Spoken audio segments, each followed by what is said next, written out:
Un milliardaire vit la fille de sa gouvernante défendre son fils contre des harceleurs, et ce qu'il fit ensuite stupéfia tout le monde. Un plateau chancela, le lait menaça de se renverser. Les doigts de Léo Vasseur tremblaient, tandis que des chuchotements parcoururent la cantine. Attention, tremblote. Quelqu'un ricana. Un éclat de rire tranchant comme du verre fusa dans la salle.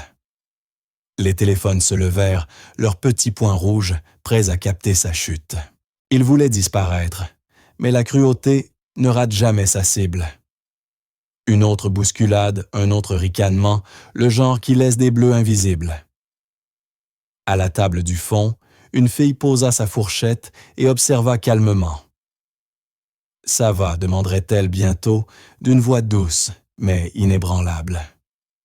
Ce qui avait commencé comme un déjeuner ordinaire allait se transformer en quelque chose que personne n'aurait pu prédire. C'est l'histoire du fils d'un milliardaire, de la fille de sa gouvernante, et d'un instant de courage qui allait tout changer. Avant de plonger, dites-nous dans les commentaires d'où vous nous regardez aujourd'hui. Nous aimons voir jusqu'où voyagent ces histoires. Et abonnez-vous pour ne pas manquer la vidéo spéciale de demain. Maintenant reprenons. Il possédait tout l'argent du monde, mais pas assez pour offrir à son fils un ami. C'était la vérité silencieuse qui hantait Henri Vasseur lorsqu'il signait un autre contrat à plusieurs milliards d'euros. Dans son vaste hôtel particulier parisien, son fils Léo était comme un fantôme à son propre festin. À 11 ans, il avait appris qu'une maison pouvait être aussi grande qu'un canyon et tout aussi vide. Son univers était une forteresse de marbre poli, de verrières monumentales et d'œuvres d'art inestimables plus froides que la pierre. Chaque matin, un petit déjeuner gastronomique était dressé pour lui, sur une table de vin couvert, et il y mangeait toujours seul. Henri Vasseur était un nom murmuré, avec respect, dans les conseils d'administration du monde entier. Titan de l'industrie. Il pouvait faire bouger les marchés d'un simple appel. Il aimait son fils, mais son amour se traduisait en portefeuille boursier et en fonds fiduciaires, jamais en rire partagé ni en histoire du soir. Après la mort soudaine de la mère de Léo et Léonore, 5 ans plus tôt, Henri avait enfoui son chagrin sous une montagne de travail. Il avait tout donné à son fils, sauf la seule chose dont l'enfant avait réellement besoin, son temps. Léo était un garçon calme et observateur, portant un fardeau invisible. Une fièvre infantile avait laissé une séquelle neurologique, un tremblement léger et persistant dans ses mains. À peine perceptible pour un étranger, mais aux yeux cruels des enfants, c'était un défaut grossi à l'excès. Il ne pouvait tenir un stylo sans trembler légèrement, ni porter un plateau sans une intense concentration. Dans un monde qui valorise la perfection, ses mains le trahissaient. Sa mère l'avait compris. « Tes mains tremblent, mon trésor », disait Éléonore, sa voix douce, comme du velours parce que ton cœur est trop grand pour ton corps. Toute cette bonté doit bien aller quelque part. Ces mots étaient devenus pour Léo un trésor secret, un bouclier contre un monde dépourvu du regard bienveillant de sa mère. Au lycée privé Saint-Louis, ce bouclier était mis à l'épreuve chaque jour. Saint-Louis n'était pas seulement une école, c'était un royaume pour les enfants de familles aisées. Les élèves arrivaient en voiture avec chauffeur leur cartable valant plus qu'un loyer mensuel.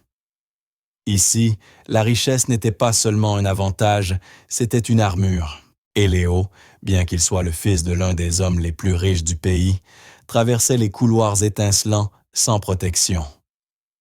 Le tremblement de ses mains faisait de lui une cible. Des surnoms le suivaient, comme une ombre, Léo tremblotant, Monsieur Frisson. Les moqueries n'étaient presque jamais criées, mais chuchotées, ricanées derrière des mains juste assez fort pour qu'ils les entendent. Il avait appris à marcher les mains dans les poches, à se faire petit espérant devenir invisible. À midi, il se réfugiait dans la bibliothèque, où les pages de ses livres étaient les seuls amis, qui ne jugeait pas l'instabilité de sa prise. De l'autre côté de la ville, dans un petit appartement coquet qui aurait pu tenir dans le grand salon des Vasseur, vivait une autre enfant de 11 ans qui comprenait ce que voulait dire être différente. Claire Moreau avait des cheveux couleur de blé pâle et des yeux bleus comme un ciel d'été.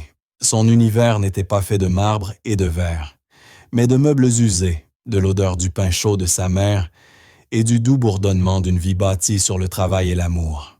Sa mère Suzanne Moreau, femme de dignité et de force tranquille, travaillait comme gouvernante principale dans l'hôtel particulier des Vasseur. Chaque jour, elle nettoyait et astiquait des salons que sa propre fille ne pouvait qu'imaginer. Suzanne, mère célibataire, travaillait sans relâche pour offrir à Claire une chance d'avenir meilleure. Cette chance pour Claire Moreau, c'était une bourse pour entrer au lycée privé Saint-Louis, un lieu où elle était une étrangère, dès qu'elle avait posé le pied sur le campus impeccablement entretenu. Claire ne portait pas le fardeau de la richesse, mais celui d'un héritage d'une autre nature. Sur sa commode, dans une petite boîte en bois poli, reposait une collection de médailles, un drapeau plié et une pile de lettres jaunies. Ces objets appartenaient à son arrière-grand-père, adjudant-chef Thomas Sarge Moreau, ancien combattant décoré et figure légendaire de leur petite communauté. Il était mort quand Claire n'avait que 6 ans, mais ses leçons formaient le socle de son existence. Sa mère lui lisait ses lettres, une écriture ferme et claire, énonçant un code d'honneur. Il n'écrivait jamais sur la gloire ou la victoire. Il écrivait sur le devoir, l'intégrité et la force tranquille du caractère. Le courage n'est pas d'être le plus fort dans la pièce, disait une lettre. C'est d'être celui qui se lève pour ce qui est juste, surtout quand tes genoux tremblent. Ne lève jamais la main par colère, Claire. Tu ne la lèves que pour protéger celui qui ne peut pas se protéger lui-même. Claire avait absorbé ces mots. Elle était discrète à l'école, non par timidité, mais par observation. Elle voyait tous les filles qui chuchotaient sur ses chaussures d'occasion. Les garçons qui se moquaient de ses déjeuners faits de maison. Et elle voyait Léo Vasseur, le garçon, aux yeux tristes et aux mains tremblantes, qui mangeait seul à la bibliothèque. Elle savait qui il était. Certains week-ends, sa mère devait faire des heures supplémentaires. Et Claire l'accompagnait, assise tranquillement dans l'immense cuisine des Vasseur pour faire ses devoirs. Elle apercevait Léo dans l'embrasure d'une porte silhouette solitaire, dans une demeure qui ressemblait plus à un musée qu'à une maison. Il ne lui parlait jamais, et elle ne lui parlait jamais. 2 fantômes venus de mondes différents, hantant les mêmes lieux, chacun invisible à sa manière. Lui était le garçon qui avait tout, mais se sentait vide. Elle, la fille, qui avait peu, mais se sentait riche de l'essentiel. Ni l'un ni l'autre ne savaient que leur chemin calme et séparé allait se croiser dans l'endroit où la cruauté de l'école était la plus bruyante, la cantine. La cantine du lycée Saint-Louis était un spectacle. Elle étincelait sous les éclairages encastrés et l'air était rempli des odeurs de quiche de baguettes et de café coûteux. Ce n'était pas tant un réfectoire qu'un champ de bataille sociale, où les règles hiérarchiques non écrites étaient aussi rigides que les poutres d'acier qui soutenaient le plafond. Au centre de ce royaume trônait Charles de Penfort, dit Chad, et sa cour. Chad était le genre de garçon né en croyant que le monde lui appartenait. Le nom de sa famille figurait sur la moitié des bâtiments de la ville. Il avait un sourire de politicien qui n'atteignait jamais ses yeux froids et calculateurs. Ses 2 lieutenants, Étienne et Marc, étaient dans ses ombres toujours prêts à répéter ses rires ou amplifier sa cruauté. Ils traversaient l'école avec une arrogance intouchable, leur passage dégagé par la peur et l'admiration de leur père. Léo, par son existence même, offensait Chad. Il était plus riche que lui, et pourtant il n'en faisait pas étalage. Il ne se vantait pas, il ne cherchait pas l'attention, il s'en détournait. Ce silence, cette faiblesse perçue, était pour Chad une provocation qu'il ne pouvait tolérer, C'était un défi à sa domination. Ce mardi-là, la bibliothèque était fermée, pour inventaire obligeant Léo à affronter le chaos bruyant et lumineux de la cantine. Un nœud familier d'angoisse lui serra l'estomac. Il trouva la plus petite table, la plus reculée, dans un coin espérant rester invisible. Il posa son plateau avec un soin extrême, les jointures blanches de l'effort pour garder ses mains stables. Un carton de lait, un sandwich et une pomme, un repas simple pour un garçon qui ne voulait rien d'autre qu'être laissé tranquille. Mais Chad l'avait vu. Il l'observa comme un chasseur observe un chevreuil qui s'est éloigné de la forêt protectrice. C'était une occasion trop parfaite pour la gaspiller. Il s'avança d'un pas nonchalant, Étienne et Marc à ses côtés. Le bourdonnement bas de la cantine commença à s'atténuer à mesure que les élèves sentaient le changement d'atmosphère sociale. Les téléphones toujours prêts commencèrent à s'orienter discrètement vers la table de Léo. « Tiens donc », commença Chad, d'une voix dégoulinante de faux soucis. « Regardez qui nous honore de sa présence. » Léo Vasseur sort enfin de sa cachette. Léo garda les yeux fixés sur son sandwich. Il ne répondit pas, sachant que toute réplique servirait de carburant. « Qu'est-ce qu'il y a ?» Chad se pencha en avant, posant ses mains sur la table. Il regarda directement les mains de Léo. Un peu tremblotant aujourd'hui, quelques rires nerveux fusèrent des tables voisines. Les joues de Léo brûlèrent de honte. Sous la table, il serra ses doigts en poing. Étienne ajouta d'un ton cruel, un large sourire aux lèvres. « Fais gaffe, Chad, il pourrait renverser son lait.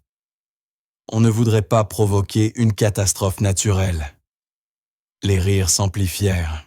Le souffle de Léo se coupa. Il voulait juste disparaître. Léo osa lever les yeux et vit des dizaines de regards fixés sur lui, certains emplis de pitié, la plupart d'une curiosité malsaine, attendant que le spectacle commence. Dans un coin de la cantine, Claire Moreau observait sa fourchette figée au-dessus de son petit plat de riz et de légumes. Elle était assise à la table des boursiers, une petite île de boîtes à repas dépareillées, au milieu d'une mer de plateaux de traiteurs. Elle avait déjà vu cela se produire, avec d'autres enfants, les chuchotements, les bousculades, cette cruauté ordinaire qui constituait la monnaie sociale du lycée Saint-Louis. Mais aujourd'hui, c'était différent. Aujourd'hui, c'était Léo le garçon de la maison-musée. Le garçon, avec les yeux doux de sa mère. Elle entendit la voix de son arrière-grand-père résonner dans sa tête, aussi nette que s'il était assis à côté d'elle. « Tu te lèves pour ce qui est juste, surtout quand tes genoux tremblent. » Chad, galvanisé par l'attention du public, se fit plus audacieux. Il ramassa un des manuels de Léo sur la table. « Sacré pavé, dit-il, en feignant de le laisser échapper. » Le livre s'écrasa au sol, dans un grand fracas qui fit sursauter Léo. « Oups !» lança Chad, avec une innocence feinte. « Mes mains doivent se glisser. » La cantine éclata de rire, un cœur de mépris ordinaire. Le visage de Léo devint livide. Il se pencha pour ramasser son livre, ses mains tremblant plus que jamais. Alors qu'il tendait le bras, la chaussure coûteuse de Chad jaillit et donna un coup au manuel, l'envoyant glisser sur le sol brillant. « Faut être plus rapide que ça. » Tremblotant, ricana-t-il. Léo resta figé, à moitié courbé, submergé par une vague de honte suffocante. Les rires pesaient sur lui comme une force physique. Il se sentit piégé, exposé terriblement seul. C'est alors que Claire se leva. Elle ne fit aucun bruit, n'appela personne. Elle se leva simplement de sa chaise avec une grâce tranquille et mesurée qui défiait l'énergie frénétique de la salle. Elle posa sa fourchette sur sa serviette, repoussa sa chaise et se mit à marcher. Chaque pas était délibéré. Elle traversa la cantine, franchissant les lignes invisibles du statut social. Les rires et les chuchotements commencèrent à faiblir quand les élèves remarquèrent la frêle silhouette blonde qui avançait avec une détermination inhabituelle dans ce drame d'adolescent. Elle ne marchait pas vers Chad, mais vers le livre. Elle se baissa d'un mouvement fluide, le ramassa, enleva une poussière imaginaire de la couverture, puis marcha jusqu'à la table de Léo. Elle déposa doucement l'ouvrage à côté de son plateau. Elle ne le regarda pas, mais il sentit la présence solide et rassurante de la jeune fille à ses côtés. Chad la fixait, son sourire narquois s'effaçant un instant. Il n'avait pas prévu cela. La fille boursière, le cas social, qui était-elle pour s'interposer? « Qu'est-ce que tu crois faire ?» lança-t-il, retrouvant son tranchant. « Ça ne te regarde pas, Moreau. » Claire leva enfin la tête. Ses yeux bleus étaient calmes, fermes, sans la moindre trace de peur.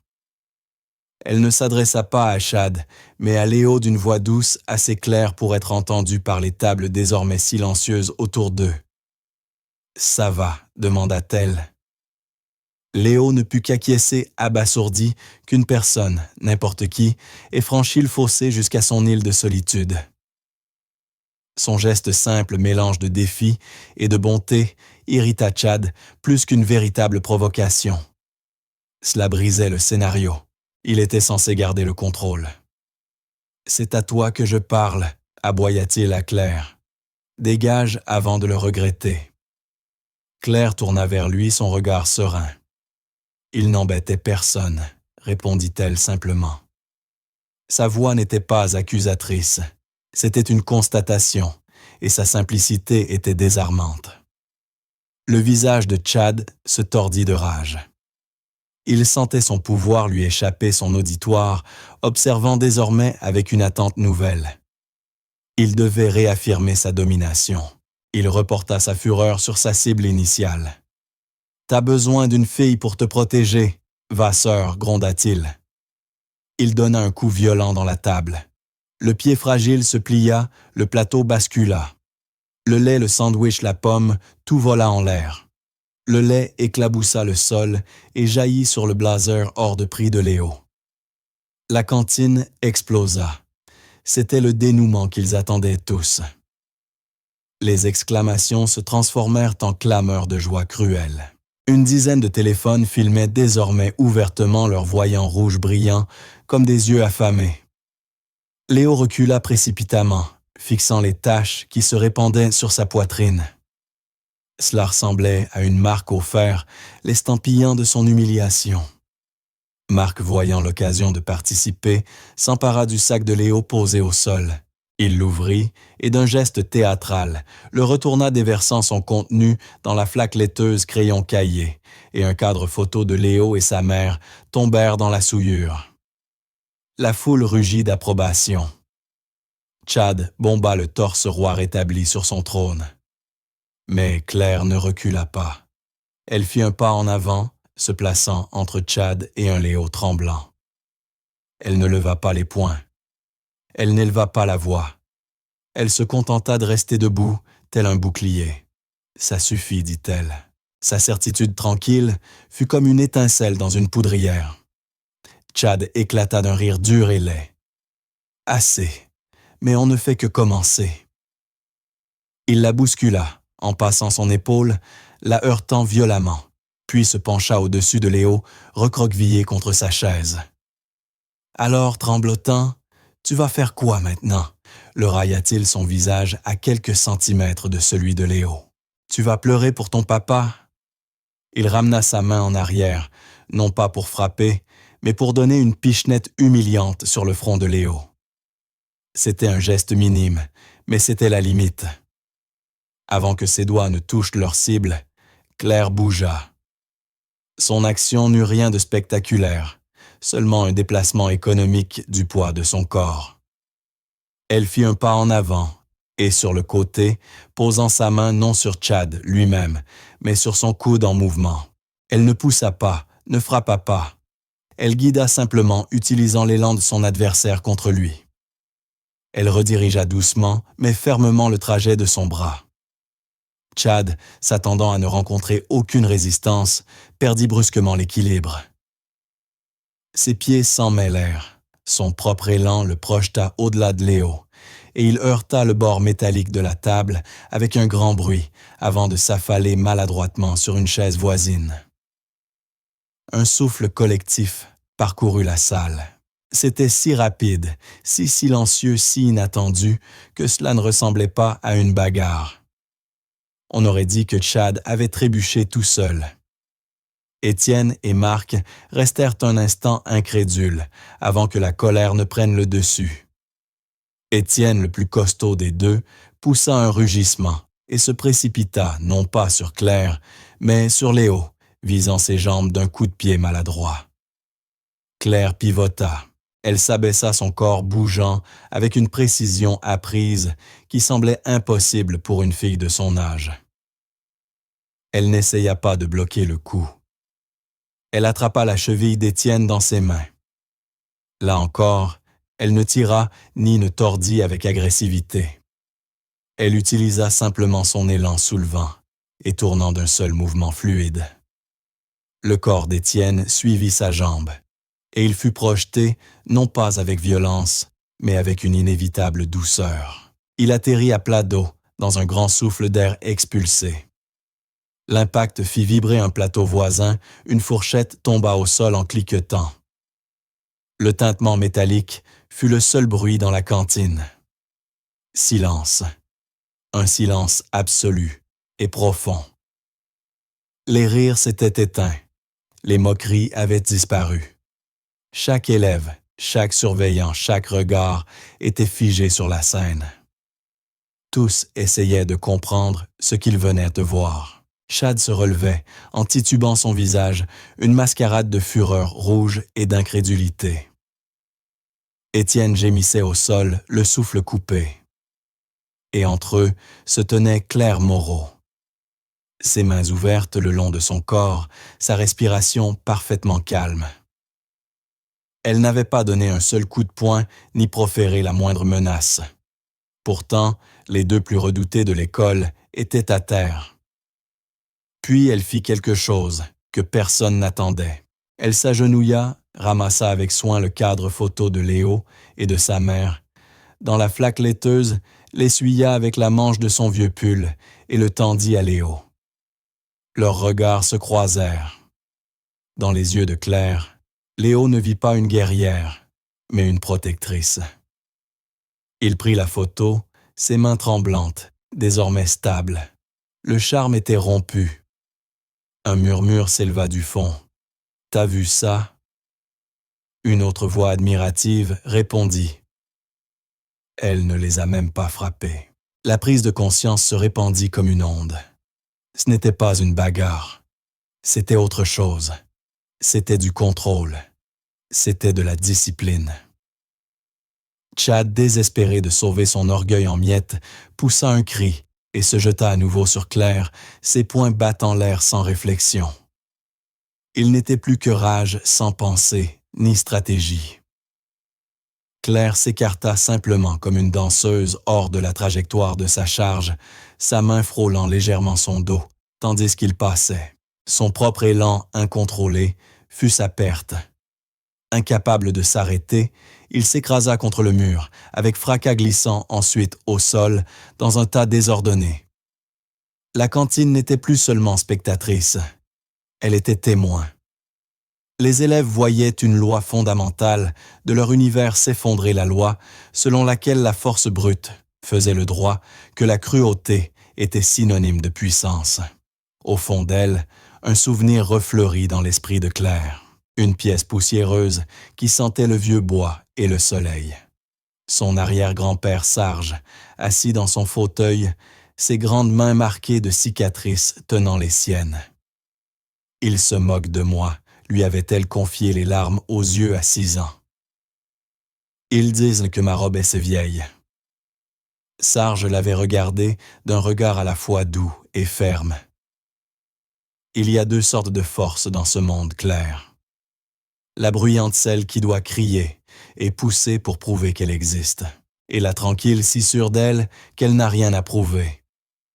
La première est un feu de brousse, il brûle fort et vite, ne laissant que des cendres.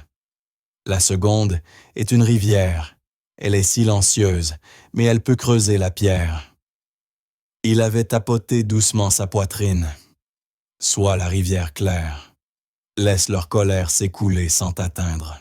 De retour dans la cantine, le code d'honneur de son père, l'amour de sa mère et la sagesse de son arrière-grand-père s'unirent en clair dans cet instant de calme absolu. Elle se tenait debout, non pas au-dessus de ses agresseurs à terre, mais comme une gardienne aux côtés de Léo. Les grandes portes de la cantine s'ouvrirent brusquement. Le proviseur adjoint M. Thomasin entra d'un pas furieux, le visage noir d'orage. Alerté par un professeur d'une bagarre, il balaya la scène du regard, deux des élèves les plus en vue étendus au sol, et la fille boursière, debout droite et digne. Il fit un calcul immédiat et erroné. Mademoiselle Moreau tonna-t-il sa voix résonnant dans la salle silencieuse. Dans mon bureau, immédiatement. Vous êtes suspendu. Un murmure de protestation parcourut les élèves. Ce n'est pas elle qui a commencé, cria quelqu'un. Peu importe qui a commencé, rétorqua un monsieur, Thomasin imposant son autorité absolue. Le lycée Saint-Louis applique une tolérance zéro pour la violence. Chad, encore assis par terre, esquissa un sourire faible mais triomphant. Il avait perdu la bagarre, mais il semblait sur le point de gagner la guerre. Il n'avait pas prévu Amélie, une élève discrète, qui gérait le blog du journal du lycée. Elle se leva son téléphone à la main et dit d'une voix tremblante mais claire. « Excusez-moi, monsieur Thomasin. Vous devriez voir ceci, d'abord. J'ai tout filmé. » Elle s'avança vers le grand écran mural utilisé pour les annonces et en quelques gestes connecta son téléphone. Toute la salle, y compris le proviseur adjoint médusé, se tourna vers l'écran. L'image apparut. On vit Chad ricaner. On entendit ses provocations. On le vit donner un coup de pied au livre. On le vit renverser la table. On vit Étienne tenter de frapper. Et on vit Claire sans jamais frapper, ni attaquer, seulement bouger, avec un calme défensif impossible à mal interpréter. La vidéo montrait non pas une bagarre, mais une défense. Non pas de la violence, mais de la protection. Le silence qui régnait désormais dans la salle était celui du jugement, et il n'était pas dirigé vers Claire Moreau. La vérité, en haute définition, défilait sous les yeux de tous. À près de 150 km de là, dans une salle de conseil aseptisée, une notification s'apprêtait à s'afficher sur le téléphone d'Henri Vasseur. Une notification qui allait ébranler le monde qu'il avait si soigneusement bâti et lui montrer combien un homme riche pouvait être pauvre. Henri Vasseur était assis à la tête d'une table de réunion en acajou, étincelant plus grande que le salon de la plupart des gens. L'air de la salle sentait l'argent et le pouvoir raréfié et filtré. Autour de lui siégeait une douzaine des meilleurs juristes et financiers du pays, leurs visages mêlant déférence et ambition. Ils finalisaient une fusion destinée à remodeler l'industrie du luxe et de la technologie, un contrat de plusieurs milliards. La signature d'Henri était la dernière pièce du puzzle. Il prit son stylo-plume sur mesure, sa plume dorée, suspendue au-dessus de la ligne de signature. Son univers était celui des chiffres des marges de profit et des parts de marché. C'était un monde de contrôle. Il pouvait prédire les fluctuations boursières, anticiper les tendances et démanteler des concurrents avec une précision froide et calculée. Mais la seule variable qu'il n'avait jamais su maîtriser, la seule constante douloureuse de sa vie, c'était la tristesse silencieuse dans les yeux de son propre fils.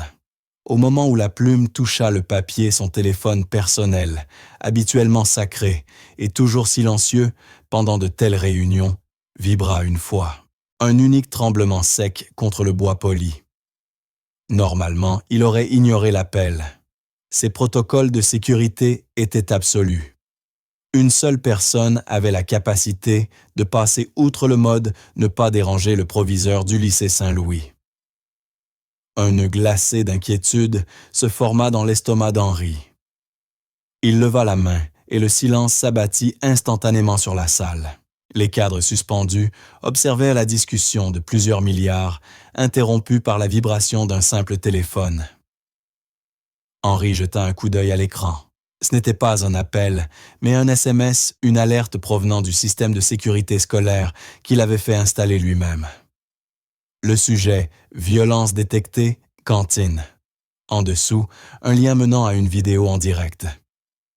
La première pensée d'Henri fut celle d'une intrusion d'un danger pour l'ensemble de l'établissement.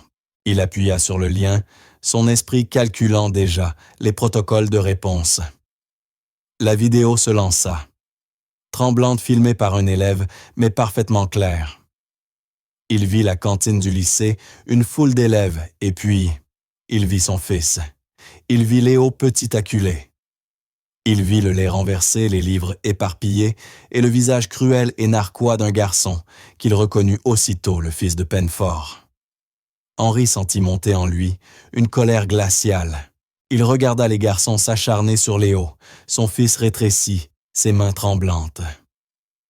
La vision fut un coup physique, une douleur brute et directe, un aperçu sans filtre de la vie de son fils qu'il n'avait jamais vu cette part de son quotidien que Léo taisait toujours. Puis une silhouette apparut dans le cadre, une frêle jeune fille blonde. Henri retint son souffle en la voyant se dresser entre Léo et les brutes. Il vit dans cette fille une défiance tranquille, un calme impossible.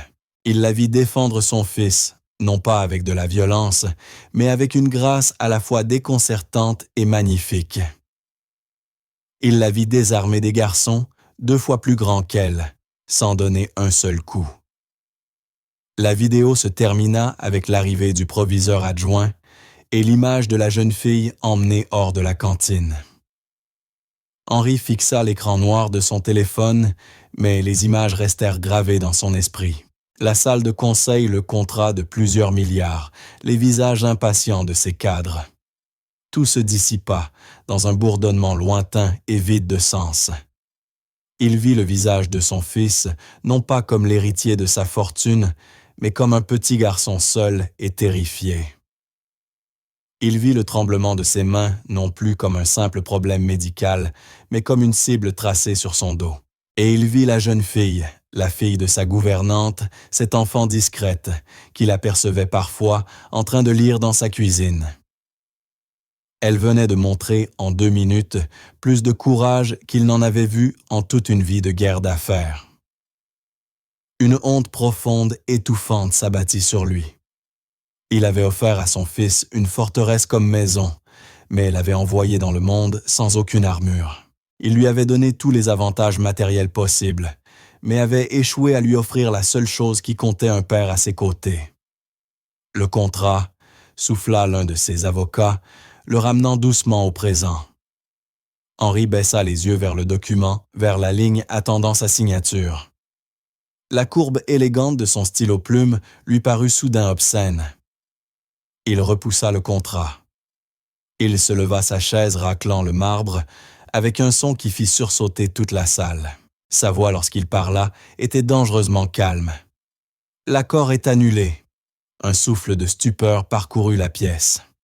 « Monsieur Vasseur, » balbutia son avocat principal, le visage livide.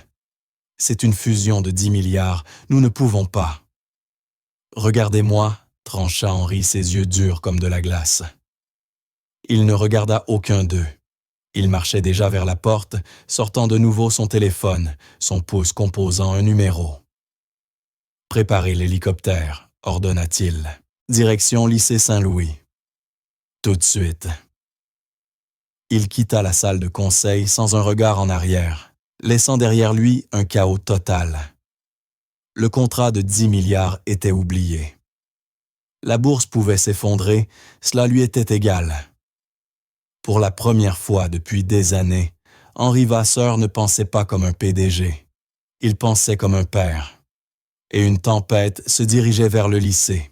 De retour à la cantine, la vidéo s'acheva, laissant apparaître le visage triomphant d'Amélie, reflété sur l'écran noir.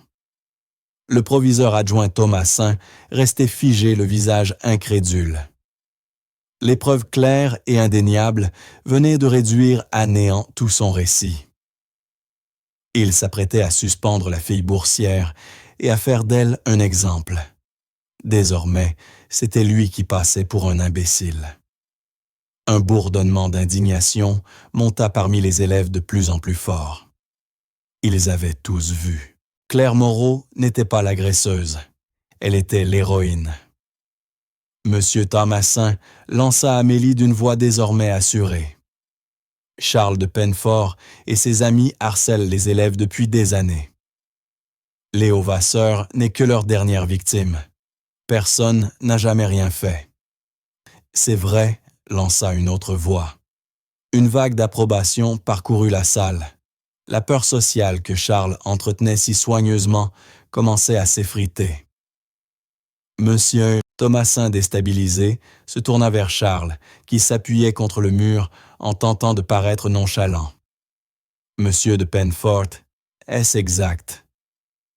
Charles ricana, mais son arrogance habituelle avait disparu, remplacée par une défiance maussade. Elle m'a agressé. Vous l'avez tous vu. Nous t'avons vu l'agresser, répliqua un élève de seconde pointant Léo, et nous l'avons vu t'arrêter. Le visage du proviseur adjoint vira au rouge tacheté. Il perdait le contrôle. Il connaissait bien la famille de Pennefort, de grands donateurs. Mais il connaissait aussi le nom de Vasseur. Et Henri Vasseur jouait dans une autre catégorie, un homme puissant et farouchement privé. Le terrain était miné. Dans une tentative désespérée de rétablir l'ordre, il aboya. Tous les concernés dans mon bureau immédiatement. Il pointe à Claire. Toi, Vasseur de Pennefort, Étienne et Marc, les autres retournaient en cour. Personne ne bougea. Tous avaient les yeux rivés sur Léo et Claire. Léo, silencieux depuis le début, leva enfin les yeux. Il regarda Claire qui lui adressa un petit signe rassurant. Pour la première fois de sa vie, il sentit naître en lui autre chose que la peur. Il se sentit protégé. Il se sentit vu. Il fit un pas vers elle, s'éloignant du mur contre lequel il était acculé. Il se redressa un peu plus. Ses poings, qu'il gardait serrés depuis le début, se desserrèrent. Pendant ce temps, dans le bureau de l'intendante principale du domaine Vasseur, Suzanne Moreau pliait du linge lorsque son téléphone sonna. C'était l'école. Son cœur bondit immédiatement dans sa gorge. C'était l'appel que redoute tout parent. Madame Moreau, dit la voix tendue de Monsieur Thomasin au téléphone. Il y a eu un incident. Cela concerne votre fille Claire. Nous avons besoin que vous veniez immédiatement au lycée. Le sang de Suzanne se glaça. Un incident. Le mot était lourd de sous-entendu. Claire était l'âme la plus douce qu'elle connaissait. Calme, respectueuse, jamais de problème. Que s'est-il passé? Est-ce qu'elle est blessée? Demanda Suzanne, la voix tremblante. Elle n'est pas physiquement blessée, répondit sèchement M. Thomasin. Mais elle a été impliquée dans une altercation sérieuse. Nous discutons d'une suspension. Suspension. Le mot frappa Suzanne comme une gifle. La bourse de Claire. Sa seule chance d'échapper au cycle d'une vie passée à nettoyer derrière les riches dépendait d'un dossier disciplinaire irréprochable. Une suspension pouvait signifier l'expulsion. Cela pouvait signifier la fin de l'avenir que Suzanne s'était épuisée à construire pour sa fille. Elle raccrocha ses mains tremblant pour une toute autre raison que celle de Léo. Elle attrapa son sac et quitta précipitamment l'hôtel particulier des Vasseur-l'Esprit en tumulte. Que s'était-il passé? Avec qui Claire de toutes les personnes aurait-elle pu se battre? C'était insensé. Ce n'était pas sa fille. Cela ne pouvait pas l'être. 30 minutes plus tard, Suzanne se hâta dans les couloirs impeccables du lycée Saint-Louis. Ses chaussures de ville raisonnables crissaient sur le sol immaculé. Elle se sentait déplacée, simple femme, dans un monde de privilèges et de pouvoir. Elle arriva au bureau du proviseur adjoint pour trouver une scène tendue. Claire était assise sur une chaise parfaitement calme, les mains posées sur ses genoux. En face d'elle, meurtris et furieux, se tenaient Charles de Penfort et ses deux acolytes. Léo Vasseur était également présent debout, maladroitement près de Claire Sentinelle silencieuse. Derrière son bureau, M. Thomasin avait l'air d'un homme pris dans un ouragan. « Madame Moreau, dit-il en lui désignant une chaise.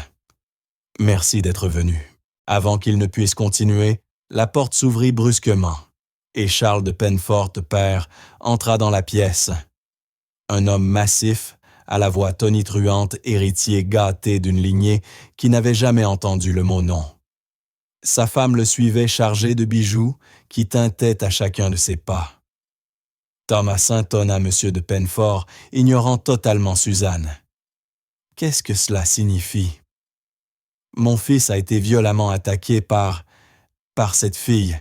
Je veux qu'elle soit renvoyée. Je veux que des poursuites soient engagées. » Suzanne sentit son monde vaciller. Renvoyée, des poursuites. Elle regarda sa fille qui soutint son regard, avec une sérénité calme, sans peur ni honte. Monsieur Thomasin balbutia. « Monsieur de Penfort, la situation est complexe. Nous avons une vidéo qui prouve. » « Je me fiche de votre vidéo, rugit. De Penfort, mon fils est la victime ici. Regardez-le. Voilà ce qui arrive quand on laisse entrer de la racaille dans une école pareille par charité. » Il balaya d'un geste méprisant la direction de Claire. Un élan de fureur protectrice envahit Suzanne. « Ma fille n'est pas de la racaille, » dit-elle d'une voix basse mais ferme. C'était la première fois qu'elle parlait. De Penfort tourna vers elle des yeux pleins de mépris. « Et vous êtes, je suis sa mère, » répondit Suzanne en se levant. « Et j'aimerais savoir ce qu'il s'est passé avant que vous ne lanciez vos accusations. »« Je vais vous dire ce qu'il s'est passé, » cria Charles fils depuis sa chaise. « Elle m'a attaqué sans raison. »« C'est faux, » déclara une nouvelle voix. Tout le monde se tourna. Léo Vasseur venait de parler. Sa voix était calme, mais elle trancha l'air tendu de la pièce comme une lame. « Elle me protégeait, » dit Léo en fixant Charles. « Tu me harcelais, toi et tes amis. Tu m'as poussé. Tu as jeté mes affaires par terre. Elle t'a dit d'arrêter, et tu n'as pas obéi. » Charles de Penfort, père, fixa un instant Léo sans voix. Il ne s'attendait pas à ce que le fils Vasseur prenne la parole. Il était connu pour sa timidité, un fantôme dans les couloirs. « C'est vrai, Charles ?» demanda-t-il à son fils, la voix moins assurée.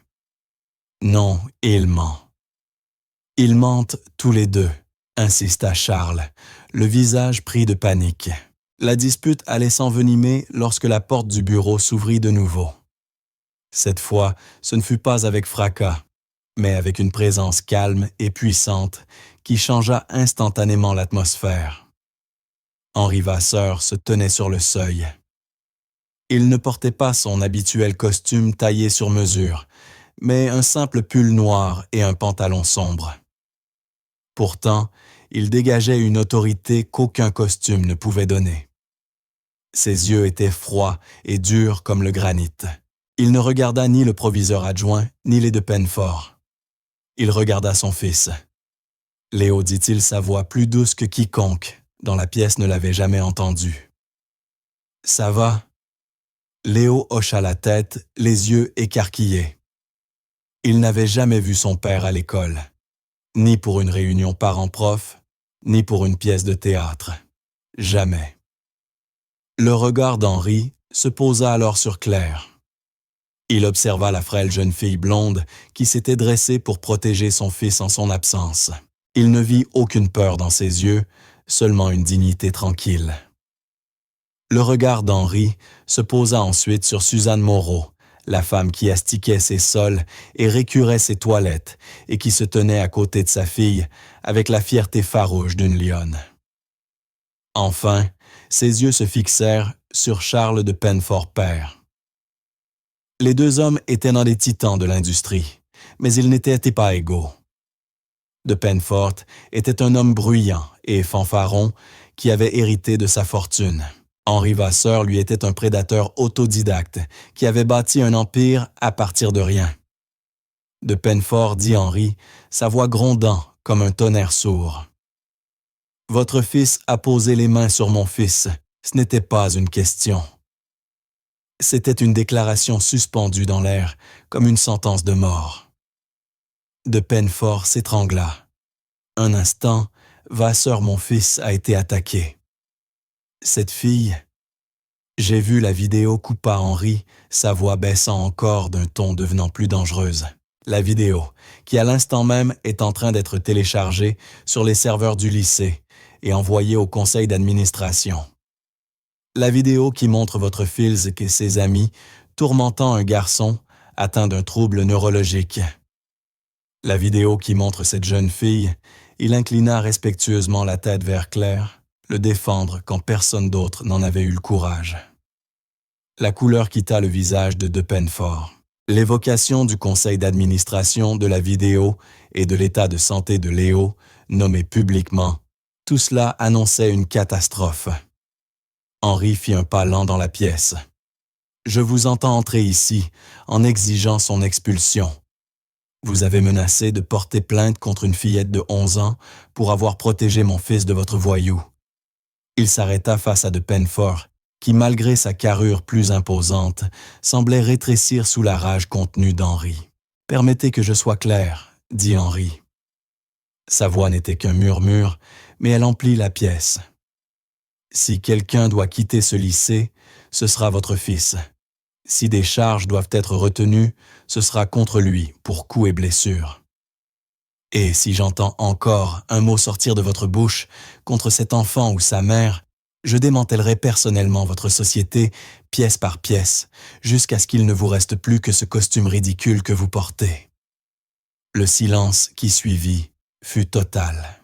Charles de Pennefort père resta figé, la bouche entr'ouverte, le visage marbré de rouge et de blanc.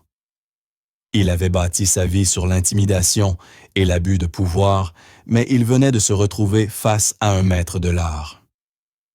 Et il avait été totalement, absolument surpassé.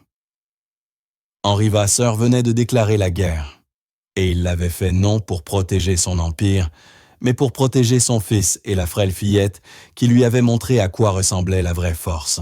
Le choc dans la pièce était palpable. Ils n'étaient pas seulement stupéfaits. Ils assistaient à un rééquilibrage du monde, là dans le bureau du proviseur adjoint. Charles, fils, resta figé, son visage un mélange de stupeur et d'humiliation. La menace n'était pas qu'une affaire d'argent, elle était existentielle. Henri Vasseur n'avait pas seulement plus de richesse, il détenait une autre forme de pouvoir, le pouvoir silencieux et prédateur d'un homme qui s'était hissé au sommet à la force de ses griffes, et non grâce à un héritage confortable. Le pouvoir de Pennefort était bruyant et fragile. Celui de Vasseur était calme et absolu. Sans un mot de plus, de Pennefort empoigna le bras de son fils, le tira violemment de sa chaise et quitta le bureau en tempêtant, suivi par sa femme, dont les bijoux tintaient à chaque pas. La porte claqua derrière eux, laissant un silence vibrant. Monsieur Thomasin avait l'air d'avoir vieilli de 10 ans en 10 minutes. Il fixait Henri Vasseur, la bouche entr'ouverte, incapable de parler. Quelques instants plus tôt, il s'apprêtait à suspendre la fille de son intendante. Et le voilà maintenant face à la colère déchaînée du plus puissant et désormais le plus redoutable des bienfaiteurs du lycée. Henri l'ignora. Il se tourna vers Suzanne, son expression passant du granit à quelque chose qui ressemblait à de l'humilité. « Madame Moreau, dit-il, sa voix désormais basse et dépourvue de menaces. Je suis profondément désolé pour ce que votre fille a enduré et pour ce que vous venez de subir. » Suzanne, qui avait tenu bon avec une force tranquille, digne de sa fille, se contenta d'incliner la tête. Ma fille a fait ce qu'elle pensait juste. « Oui, » dit Henri, en posant les yeux sur Claire. « Elle l'a fait. » Il contempla cette fillette de 11 ans, qui avait affronté des brutes et leurs puissants parents sans ciller, et ressentit une profonde admiration. Elle possédait une forme de richesse qu'aucun bilan comptable ne pouvait mesurer. Vous êtes une jeune fille remarquable, Claire. Claire ne rougit pas et ne détourna pas le regard. Elle soutint son regard droit dans les yeux. Merci, monsieur, mais je n'ai fait que ce que tout le monde devrait faire. Ces mots simples et honnêtes frappèrent Henri plus profondément que n'importe quelle négociation d'affaires. Ce que tout le monde devrait faire. Il avait été si occupé à bâtir un empire qu'il en avait oublié les règles simples et fondamentales de l'humanité. Il se tourna alors vers son fils. Pour la première fois, Henri vit vraiment son fils. Il vit le léger tremblement de ses mains, non comme un défaut, mais comme une part intégrante de ce garçon doux et gentil qu'il avait failli ne pas connaître. Il s'agenouilla, un geste si étranger pour lui qu'il crut que ses genoux allaient à se briser. Il posa ses mains sur les épaules de Léo, les yeux dans les yeux. Léo, dit-il, la voix chargée d'une émotion qu'il ne s'était pas permis de ressentir depuis des années, « Je suis désolé. Je n'ai pas été là pour toi. Je ne savais pas. » Léo regarda son père, cet homme puissant, intouchable, désormais agenouillé devant lui, et aperçut une fissure dans l'armure. Il vit le chagrin et le regret que son père avait caché si longtemps. Une larme solitaire roula sur sa joue. Il ne l'essuya pas. Il hocha simplement la tête. C'était suffisant. Henri se releva et balaya la pièce du regard, le proviseur adjoint médusé, les deux familles mondes opposées, et pourtant désormais liées. « Monsieur Thomasin, dit-il, sa voix revenue ferme et autoritaire, mais dépourvue de rage. Le problème du harcèlement dans ce lycée s'arrête aujourd'hui. Je vais en parler au conseil.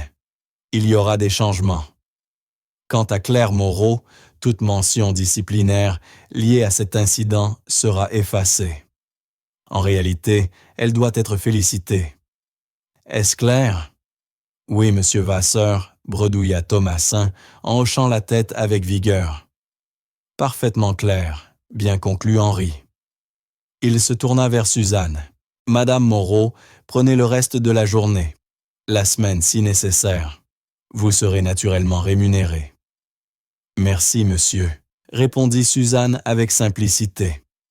Mais j'ai du travail à terminer. Sa dignité tranquille était une leçon silencieuse. Elle ne demandait pas de faveur, elle restait professionnelle. Henri acquiesça comprenant. Il posa une main sur le dos de Léo. « Rentrons à la maison, fils. » Alors qu'il se tournait vers la porte, Léo s'arrêta. Il regarda Claire. Un instant, les deux enfants se contemplèrent, un lien muet, forgé dans le tumulte de la cantine. « Merci », souffla Léo, ses mots résonnant dans le silence. Claire lui offrit un petit sourire sincère. « De rien. » Le trajet du retour dans la berline noire d'Henri se fit en silence, mais un silence d'une autre nature que celui qui d'ordinaire emplissait l'hôtel particulier des Vasseurs.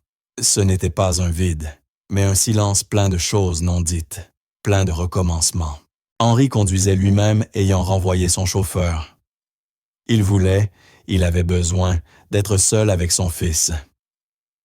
Il ne cessait de jeter des regards à Léo, assis près de lui, fixant la fenêtre, le cadre photo de sa mère, posé avec soin sur ses genoux. L'esprit d'Henri tourbillonnait. Il avait passé des années à bâtir des murs autour de son cœur, croyant que pourvoir aux besoins matériels de son fils équivalait à l'aimer. Il avait eu tort, si terriblement profondément tort. C'était une femme courageuse, dit-il enfin la voix rauque. Ta mère, elle aurait été très fière de toi aujourd'hui. Léo tourna la tête. Pourquoi? Parce que tu as parlé, répondit Henri. Dans ce bureau, tu as dit la vérité, même en ayant peur. Ça, c'est du courage. C'est Claire qui est courageuse, dit doucement Léo. Oui, admit Henri. Elle l'est. Il fit une pause, serrant le volant. Elle me rappelle quelqu'un. Léo fronça les sourcils. Henri inspira profondément. C'était une histoire qu'il n'avait pas racontée depuis des années, un pan de sa vie qu'il avait enfoui. Mon père. Il était mécanicien. Pas riche, mais solide honnête. Il répétait toujours, Henri, tu peux avoir tout l'argent du monde, mais si tu n'as pas ton honneur, tu n'as rien. Il défendait les gens. Il n'avait pas peur de se battre si c'était pour une juste cause. Henri avait passé toute sa vie d'adulte à fuir ce monde, la graisse sous les ongles de son père et l'odeur d'huile dans leur petit appartement. Il avait construit un empire pour prouver qu'il valait mieux que cela. Mais dans une cantine d'école, la fille d'une gouvernante venait de lui rappeler que les valeurs de son père valaient plus que tous ses milliards. Lorsqu'ils arrivèrent au manoir, le silence y avait aussi changé. Ce n'était plus le silence froid et stérile d'un musée. C'était un silence chargé d'attente. Ce soir-là, Suzanne et Claire rentrèrent chez elles, dans leur modeste appartement, rempli du confort familier d'une vie vécue avec soin. L'odeur de cire au citron, le vieux fauteuil usé, mais aimait la pile ordonnée de livres sur la table basse.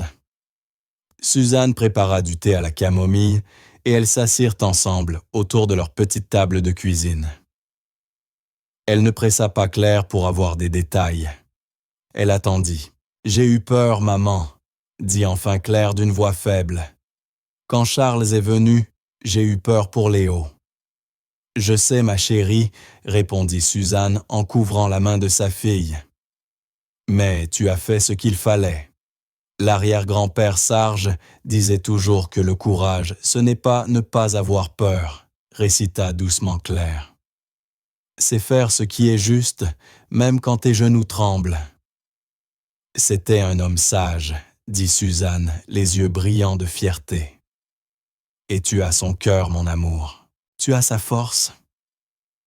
Suzanne sortit la petite boîte en bois d'une étagère et l'ouvrit. À l'intérieur, les médailles brillaient faiblement sous la lumière douce de la lampe de cuisine. Elle prit une petite étoile de bronze. Celle-ci, il la reçut pour avoir sorti 2 hommes d'un char en feu. Elle ajouta qu'il n'en parlait jamais. Il disait toujours « Les vraies médailles de la vie sont celles que tu portes en toi. Les moments où tu choisis la gentillesse plutôt que la cruauté. Les fois où tu te lèves quand il serait plus facile de rester assis. » Elle regarda sa fille. « Tu en as gagné une aujourd'hui, Claire. Une dont il aurait été très fier. » Claire contempla la médaille, puis sa mère. Elle comprit que son héritage n'était pas fait de richesse ou de pouvoir, mais d'une intégrité silencieuse et inébranlable. Et dans ce moment dans leur petite cuisine emplie d'amour, elle se sentit plus riche qu'un roi. Le lendemain, au lycée Saint-Louis, fut un jour de règlement de compte. La vidéo, comme Henri l'avait promis, avait circulé auprès des membres du conseil d'administration. La famille de Penfort, confrontée à l'humiliation publique et à la menace bien réelle de la colère d'Henri Vasseur, retira Charles de l'établissement, avant qu'il ne soit officiellement expulsé. Étienne et Marc furent suspendus 1 mois et exclus des équipes sportives du lycée. L'ordre social avait volé en éclats. Dans les couloirs, les chuchotements ne portaient plus sur le dernier modèle de téléphone ou les chaussures les plus chères. Ils parlaient de ce qui s'était passé dans la cantine, de la façon dont la fille la plus discrète de l'école avait fait tomber les plus grands tyrans, sans donner un seul coup, de la façon dont l'homme le plus riche et le plus puissant qu'il connaissait avait annulé un contrat de plusieurs milliards pour venir au secours de son fils. Claire Moreau n'était plus invisible. Les élèves la regardaient avec un respect nouveau, mêlé d'admiration et de curiosité. Mais elle ne changea pas. Elle continuait à s'asseoir à la table des boursiers, à manger son déjeuner préparé maison. La seule différence, c'était que désormais, la place à côté d'elle n'était plus vide. Léo Vasseur s'y asseyait chaque jour. Leur amitié fleurit dans les coins tranquilles de l'école. Ils travaillaient ensemble à la bibliothèque Claire, aidant patiemment Léo en mathématiques, ses mains semblant moins trembler lorsqu'elle était près de lui. À son tour, Léo partagea son univers. Il lui parla des étoiles des histoires que sa mère lui avait transmises, lui montrant les constellations dans les livres qu'il lisait.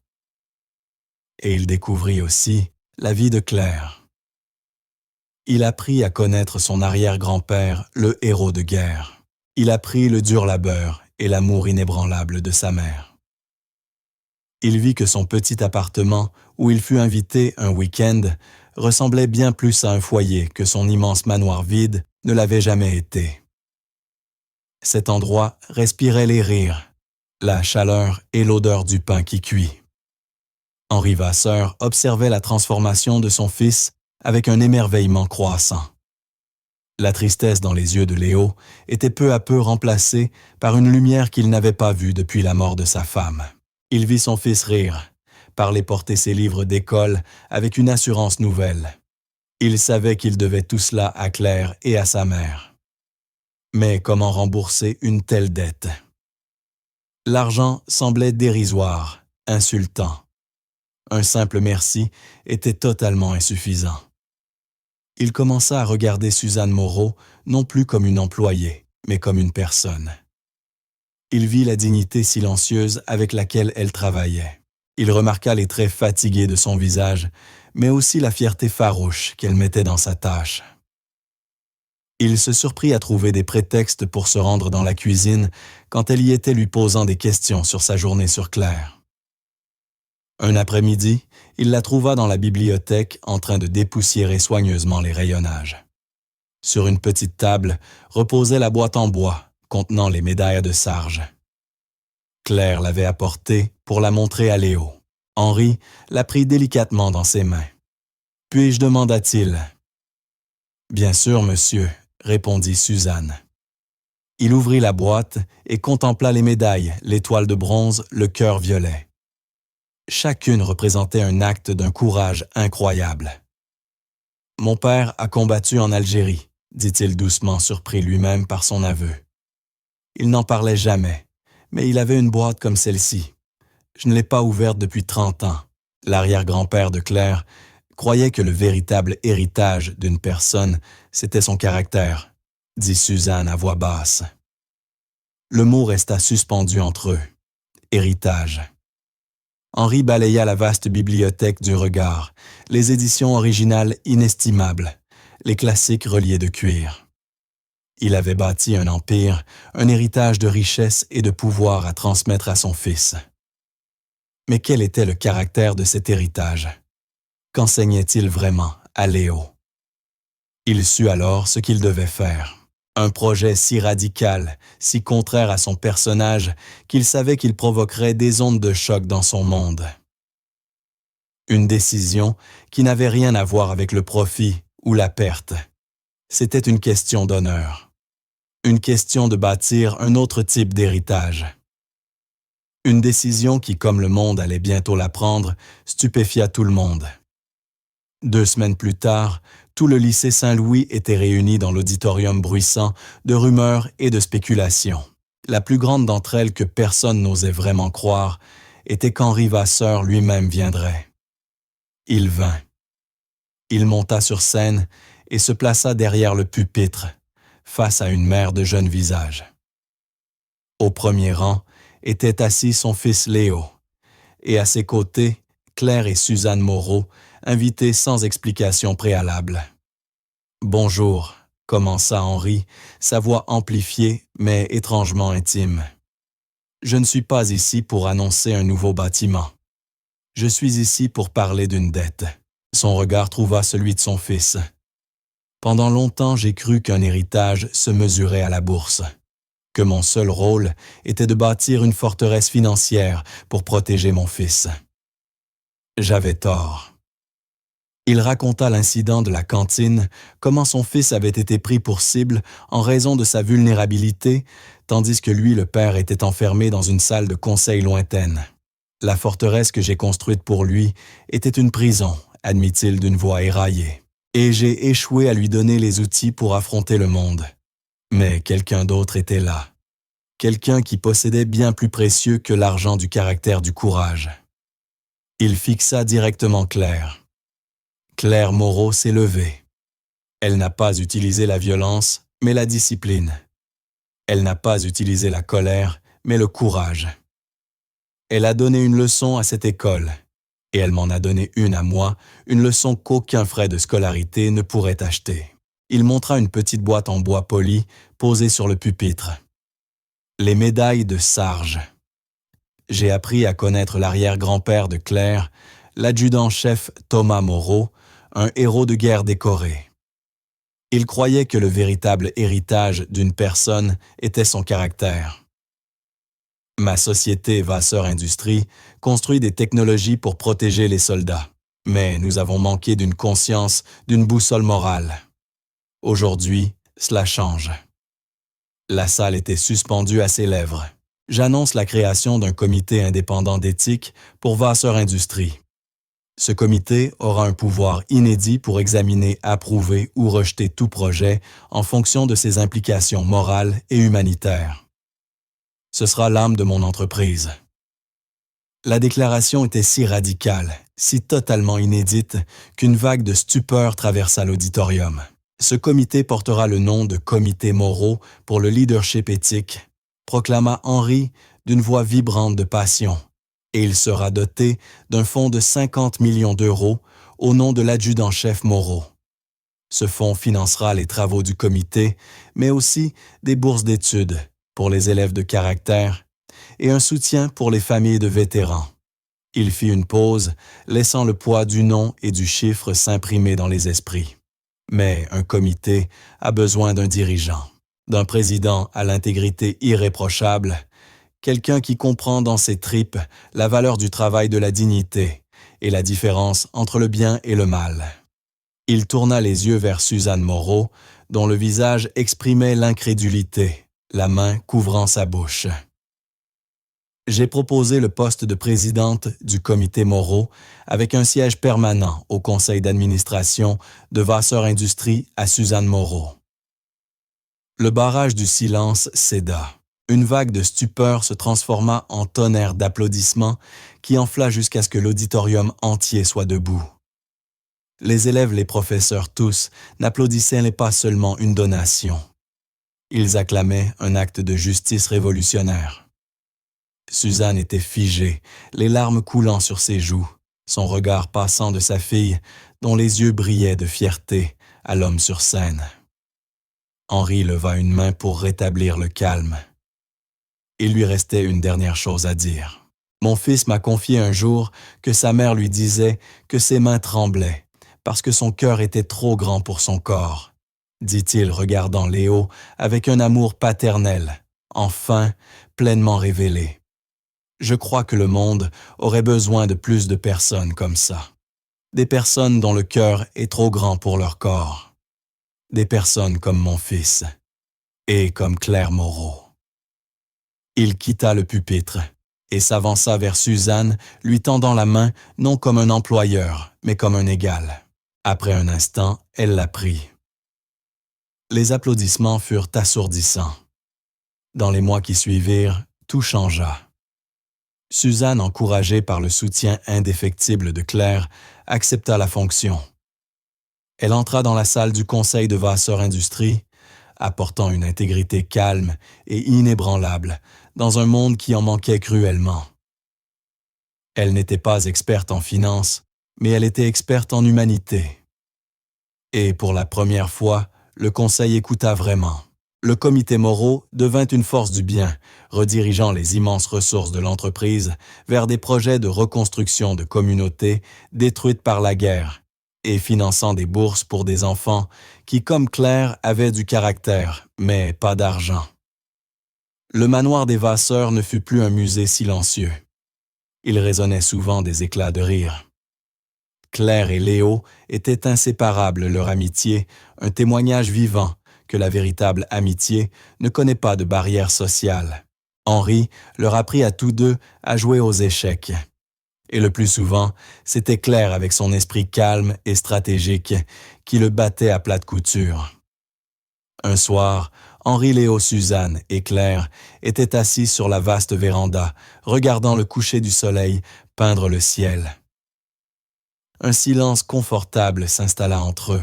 Ce n'était pas un vide, mais un silence rempli de respect, d'affection et d'une histoire commune qui avait commencé par un acte de cruauté et s'était achevé par un acte de grâce. Vous savez, dit Henri en regardant Suzanne, mon père aurait aimé votre arrière-grand-père. Je pense, répondit Suzanne avec un doux sourire, qu'il se serait compris parfaitement. Léo, ses mains reposant calmement sur la table, tourna les yeux vers Claire. « Tu n'auras plus jamais besoin d'être un bouclier pour moi, dit-il doucement.